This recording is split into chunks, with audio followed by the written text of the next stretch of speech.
23 अप्रैल को जाके अंजाम तक पहुंचा है। महासमुंद जिला न्यायालय ने 23 अप्रैल को एक फैसला दिया है कि भाजपा नेता जो रायपुर लोकसभा क्षेत्र के भारतीय जनता पार्टी के प्रत्याशी हैं बृजमोहन अग्रवाल ने अपने और अपने परिजनों के नाम महासमुंद के तुमगांव के ग्राम झलकी में अपनी पत्नी सरिता अग्रवाल के नाम ग्राम झलकी में जलाशय की जमीन को गलत तरीके से खरीद कर कब्जा किया। 1984 में ग्राम झलकी के किसान ईश्वर प्रसाद ने अपना खसरा नंबर 117 रकबा 4.124 हेक्टेयर यानी लगभग 11 से 12 एकड़ भूमि को सार्वजनिक हित में जल संसाधन विभाग को जलाशय बनाने के लिए रजिस्ट्रीकृत दान पत्र के द्वारा दान दिया था।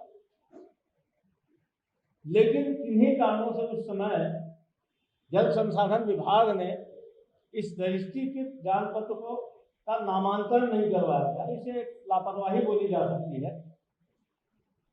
बृजमोहन अग्रवाल जी कुछ दिनों बाद राज्य के जल संसाधन मंत्री बने, पद एवं गोपनीयता की शपथ ली उन्होंने। उसी समय उन्होंने ग्राम झलकी में जल संसाधन विभाग के इस बांध के समीप ही एक रिसोर्ट बनाया, निजी जमीन खरीद के रिसोर्ट बनाया।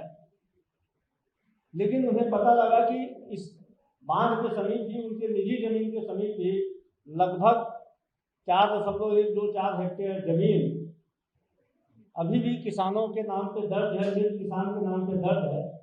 और उन्हें यह भी पता था जल संसाधन मंत्री होते हुए कि यह जमीन जल संसाधन विभाग को दान दी जा चुकी है। लेकिन जो तकनीकी त्रुटि थी उसका फायदा उठा के उन्होंने हौती चढ़वाई ईश्वर प्रसाद के 3 पुत्रों के नाम विष्णु, किशुन, कृष्णपाल के नाम पे और उनसे अपनी पत्नी श्रीमती सरिता अग्रवाल के नाम रजिस्ट्री करवा लिया।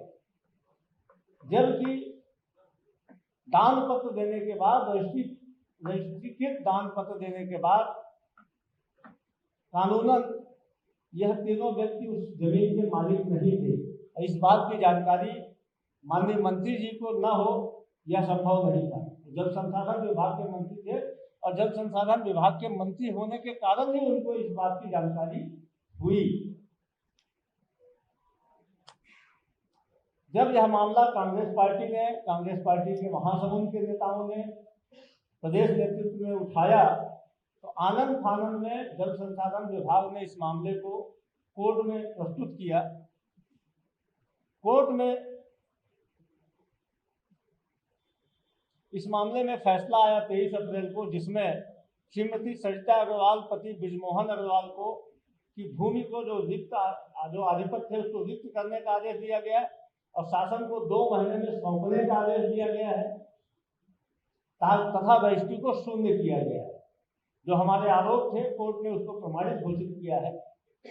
कांग्रेस पार्टी यह मांग करती है कि इस मामले की रजिस्ट्री जब शून्य घोषित हो गई है तो इस मामले में जो भी दोषी हैं उन सब के खिलाफ कानूनी कार्रवाई भी की जानी चाहिए। धन्यवाद। आप सबके सवाल आमंत्रित हैं।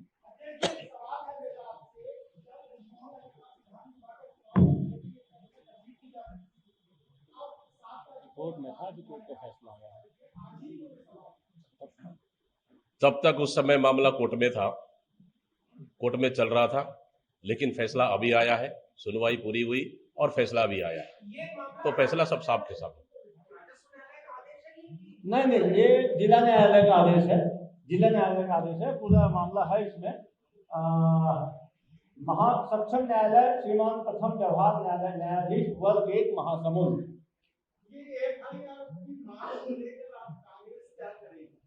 देखिए यह मामला कोर्ट का था और कोर्ट का मामला जैसे ही संज्ञान में आया हम आप सबके सामने लाए हैं। लोकतंत्र में पहला काम यह होता है कि मामले को आप सबके माध्यम से जनता तक पहुंचाना। हम जनता तक रख रहे हैं।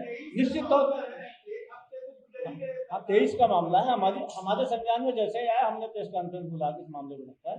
निश्चित तौर पर कांग्रेस पार्टी इस मामले में FIR की मांग करती है। सरकार उनकी है और सारे लोकतांत्रिक हथियार अपनाए जाएंगे।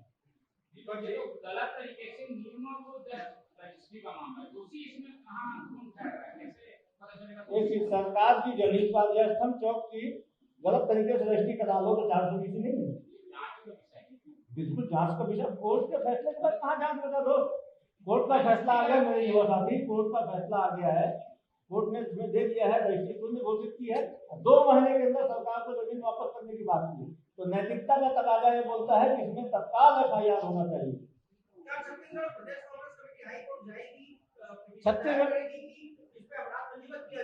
छत्तीसगढ़ कांग्रेस कमेटी इसमें पार्टी है ही नहीं, इसमें तो शासन वर्सेस जगमोहन अग्रवाल और तीनों वो है।